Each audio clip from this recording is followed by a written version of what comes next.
Olá, boa noite. Você vai ver hoje no segunda edição, perigo nas ruas. Na Serra, homem escapa de acidente por pouco. Caminhão desgovernado bateu em 2 carros e na fachada de uma loja. No Vale do Paranhana, a cena se repete. 2 meses depois, na mesma rua, outro motorista morre após colidir caminhão em 3 casas e uma igreja. Alvo fácil da bandidagem, uma rede de joalherias é assaltada pela 19ª vez em Alvorada. No SBT Entrevista, eu converso com o presidente do Grupo Erval, uma empresa de 2 irmãos que se tornou um dos maiores conglomerados empresariais do país e está abrindo filial nos Estados Unidos. E a Caravana Farroupilha se apresenta na primeira churrascaria gaúcha aberta na terra do Tio Sam. O SBT Rio Grande, segunda edição, está no ar.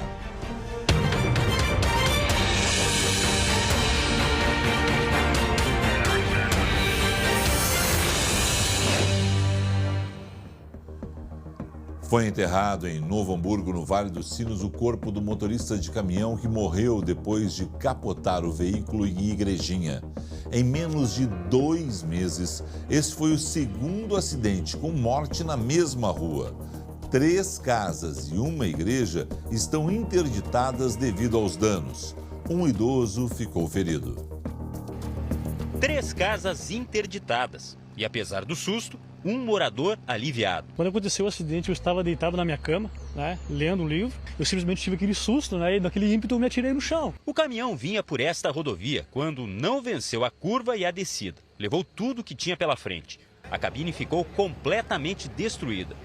O motorista, Daniel Rodrigues Reis, de 26 anos, morreu na hora. Um idoso de 72 anos, que estava em uma das casas, ficou ferido e precisou ser internado. Conforme a transportadora responsável, o caminhão estava carregado com restos de obras da pavimentação de uma rodovia. Mais do que anunciada, esta foi uma tragédia repetida.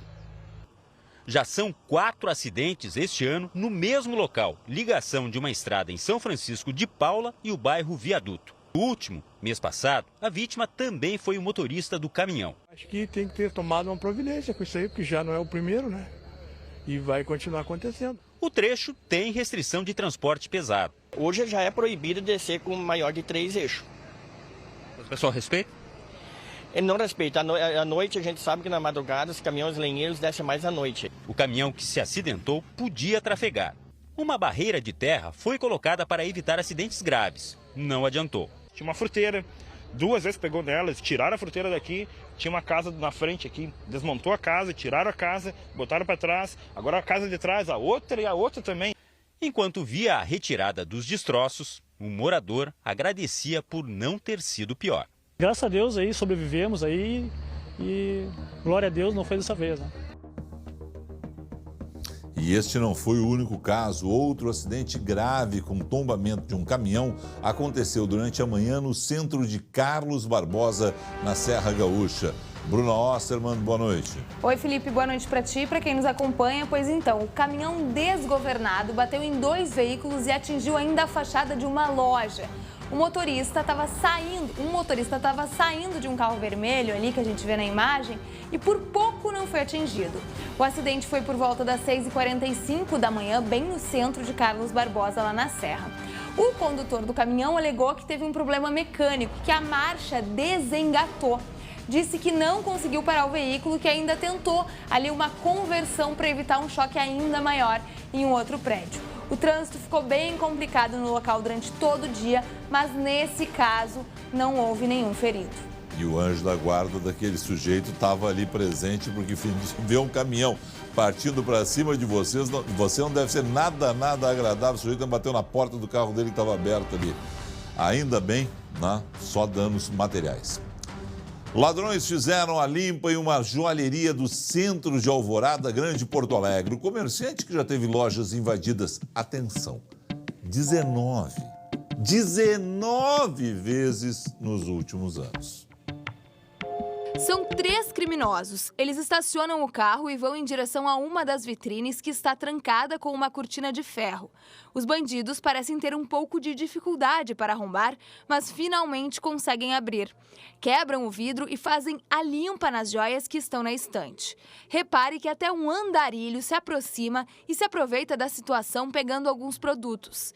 Depois de tirar tudo da vitrine, um dos assaltantes entra e pega relógios que estão no balcão. Os comparsas fazem o mesmo e furtam mais joias. Eles não se intimidam com as câmeras nem com o alarme que tocava no momento do crime.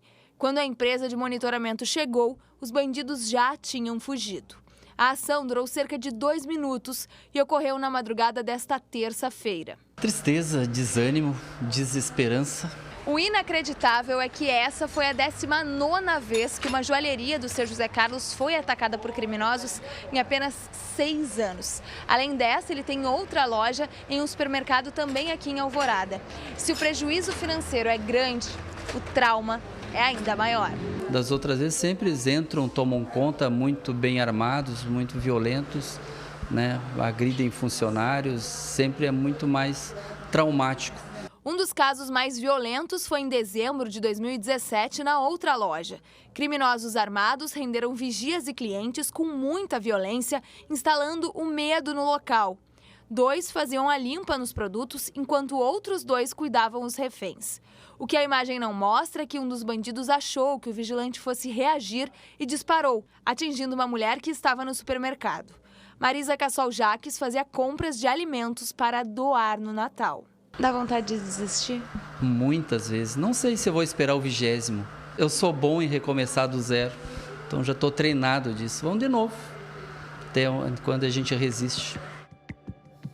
Até quando, né? Porque é um gerador de emprego e renda que está sendo assaltado e, infelizmente, a insegurança só cresce em algumas regiões do Rio Grande do Sul. Caso de Bento Gonçalves, que já contabiliza 43 assassinatos em 2019. Os números da criminalidade estão chocando a Serra e todo o estado. Afinal de contas, é uma situação grave. 43 assassinatos. Hoje, a Polícia Civil revelou detalhes da investigação de uma chacina com 5 mortos. A motivação: briga entre criminosos por áreas para exploração do tráfico de drogas. Nesta quarta-feira, o delegado divulgou detalhes da investigação da maior chacina da história da Serra. 5 pessoas foram executadas ao mesmo tempo. O crime ocorreu dentro de um bar na periferia da cidade, em junho deste ano. Valdeni Alves da Silva determinou a matança. Segundo a Polícia Civil, a ordem para as execuções partiu de dentro da penitenciária de Caxias do Sul. Assim como em outras regiões do estado, o aumento da violência aqui em Bento Gonçalves tem relação direta com a disputa entre facções do tráfico de drogas. Uma guerra que desafia as autoridades. Nós estamos perdendo para eles. Eles estão muito mais organizados, armados e equipados. 5 pessoas foram indiciadas pela chacina. Um suspeito está preso. De acordo com a polícia, todas as vítimas eram de uma facção rival. O piá que morou lá fora do bar, lá, aquele dia que nós matamos os 5, o piá tinha uma aqui, disse que era igual essa aqui. No primeiro semestre de 2019, o Rio Grande do Sul registrou queda de 25% nos homicídios. Mas no município da Serra Gaúcha, as mortes cresceram quase 30%. São 43 assassinatos até agora, contra 33 no mesmo período do ano passado. De 2017 para cá, Bento Gonçalves se tornou a cidade mais violenta do estado, com mortes a todo momento, né? E isso faz com que a gente se preocupe. Todos nós ficamos preocupados. Mas deixa eu mudar de assunto, porque afinal de contas tem algo muito legal acontecendo. Eu tenho uma pergunta para fazer aos colorados. Você já pensou em jogar uma partida de futebol no Beira-Rio? Se esse já era o seu sonho, virou barbada. Se você não tinha pensado nisso, mas gostou da ideia, a notícia é maravilhosa, é incrível. Presta atenção. O Beira-Rio lançou o evento Seleção Colorada, onde torcedores poderão jogar uma partida no gramado do Beira-Rio. Os participantes ganham um kit com um uniforme exclusivo, se fardam no vestiário profissional, entram no campo pelo túnel e podem levar a sua torcida particular. Aproveite e garanta seu lugar o quanto antes nesse grande evento, pois existem ainda poucas vagas abertas, hein? As inscrições devem ser feitas somente na loja Coração do Gigante, localizada no estádio Beira-Rio, ao lado do portão 4. Consulte valores e demais informações pelo telefone 3392.000 ou pelo e-mail contato@coracaldogigante.com.br.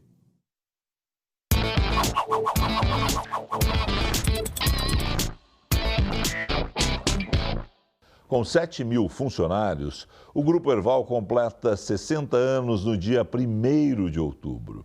As atividades se estendem hoje da indústria de colchões, móveis, química, a consórcios e varejo com as lojas Taqui. Mas tudo começou, seu José Agnello Seger, com uma madeireira. Como foi isso, hein? Eu sempre digo que a história da Herval se confunde com a própria história do município de Dois Irmãos. Em 10 de setembro de 59, alguns líderes aí da cidade resolveram encaminhar a emancipação de Dois Irmãos, que na época pertencia a São Leopoldo. Então, no dia 10 de setembro de 59, houve a emancipação. E no dia 1º de outubro, pessoas dessa comissão emancipadora criaram a Herval. Entre eles, meu pai, o primeiro prefeito, o Justino Vir, Edvino Utsi também, que foi um dos fundadores. E ela se iniciou, e o nome, a origem de Herval é que em Santa Maria de Herval tinha uma pequena serraria, tocada a água, porque não tinha energia elétrica ainda, e em Dois Irmãos um pequeno depósito de madeiras. Vocês são os maiores vendedores de Apple na América Latina. Esse também foi uma questão interessante. Nós já trabalhávamos com a HP, aí no ano em que a Apple entrou no Brasil, um funcionário da HP foi trabalhar com a Apple. E aí o pessoal disse, quem seria talvez um bom parceiro? Aí ele disse, olha, tem uma empresa lá no Sul, pessoal conhecido, pessoal correto, e talvez fosse uma opção. E aí começamos. Eles vieram propor um negócio para vocês? Aí a gente começou a entrar, foi feito o primeiro contato e, na verdade, então, nós acreditamos muito na Apple, sempre investimos na abertura de lojas, nessa experiência de compra Apple, né? E felizmente a coisa funcionou e deu certo. Vocês tinham essa expectativa de serem os maiores da América Latina? Não, não tínhamos. O que o senhor projeta ainda? O que mais de um grupo que saiu de uma serraria e hoje tem esse tamanho todo? Nós agora mesmo abrimos uma empresa nos Estados Unidos, porque nós acreditamos que a gente tem que se internacionalizar. Então hoje tem um membro da família que já está morando lá e que vai cuidar desse negócio. Então a gente quer fazer da exportação de imóveis, e a gente já é fornecedor de empresas importantes como IKEA, mas nós entendemos que o mercado americano, principalmente com essa questão com a China, existe uma possibilidade muito importante. Então abrimos nossa filial lá. Nós vamos chegar nos Estados Unidos e ver que marca do Grupo Herval nos Estados Unidos. Exatamente. Nós vamos ter a Herval, que é a marca dos móveis, e a Ultis. A Ultis é uma marca premium, que tem aí 2 anos e que está conquistando sua posição, sua fatia no mercado. Sr. José Agnello, obrigado ao senhor, sucesso, parabéns pelos 60 anos. Eu agradeço a possibilidade de falar para os telespectadores da SBT, a oportunidade de dizer para os nossos clientes, para os nossos amigos, que a gente, completando 60 anos, está preocupado, está investindo nos próximos 60. E espero que, em outras possibilidades, a gente tenha a oportunidade de se dirigir ao público de vocês. Muito obrigado.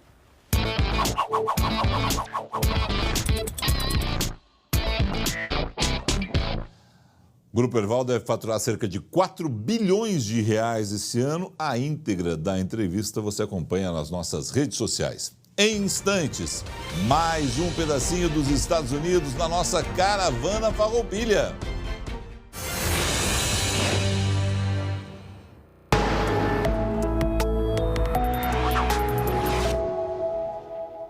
E hoje nós tivemos a temperatura no Rio Grande do Sul próxima de zero em Soledade, Canguçu e Canela. Mas, por outro lado, os termômetros se aproximaram de 30 graus na fronteira oeste. Vai seguir assim, Bruna? Vai, Felipe. Outra tendência que também deve se repetir amanhã é de nevoeiro e baixa visibilidade no começo do dia. As temperaturas mínimas até ficam um pouco mais altas, mas continua friozinho. Olha ali, vai fazer 10 em Santa Maria, 9 em Santa Rosa. Lá no noroeste, a oscilação no termômetro vai ser grande, com máxima de 29 graus. Já em Porto Alegre, também mantém essa lógica. O detalhe é que deve ser um dia ventoso, então não se enganem com a temperatura mínima de 12 graus, porque a sensação térmica deve ser menor. Já estamos na quarta, então podemos já pensar no sextou, e aí temos aí um final de semana com previsão de tempo seco por enquanto, Felipe. E a gente vai direto aos Estados Unidos. Caravana Farroupilha segue viagem. Desta vez a trupe foi parar na primeira churrascaria gaúcha aberta na terra do Tio Sam.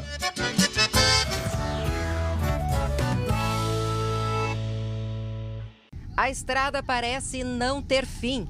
Uma aventura pra lá de Bagual. A Caravana Farroupilha começou em Orlando, na Flórida. Passou pelos estados do Alabama, Mississippi, Louisiana e fez uma parada em Dallas. E a nossa parada por aqui não poderia ter sido num lugar diferente. A primeira churrascaria gaúcha aberta aqui nos Estados Unidos. É essa aqui, e eu vou mostrar para vocês. Boa comida, carne de primeira e serviço exemplar. Esta é a marca da Fogo de Chão. A churrascaria, que abriu no fim da década de 70 em Porto Alegre, caiu no gosto dos americanos. O primeiro restaurante abriu as portas em 1996 em Dallas. O desafio é tu ter uma regularidade para trazer a gauchada. E hoje tem muita churrascaria, o que é bom, porque está se criando churrasqueiro, chefe aqui também. Hoje são 63 churrascarias pelo mundo.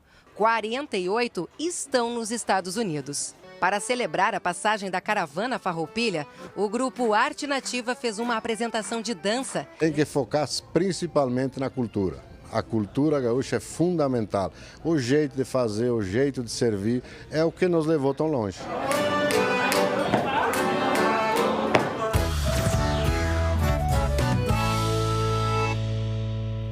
Que maravilha, hein? A Fogo de Chão não é mais gaúcha, vale mais hoje de $500 milhão e pertence a um fundo americano. Mas hoje existem outras churrascarias gaúchas nos 5 continentes. Ninguém poderia imaginar em 1975, quando foi aberta a primeira Fogo de Chão aqui na zona sul de Porto Alegre, que a marca chegaria a 44 endereços no exterior, Estados Unidos, Porto Rico, México, Oriente Médio.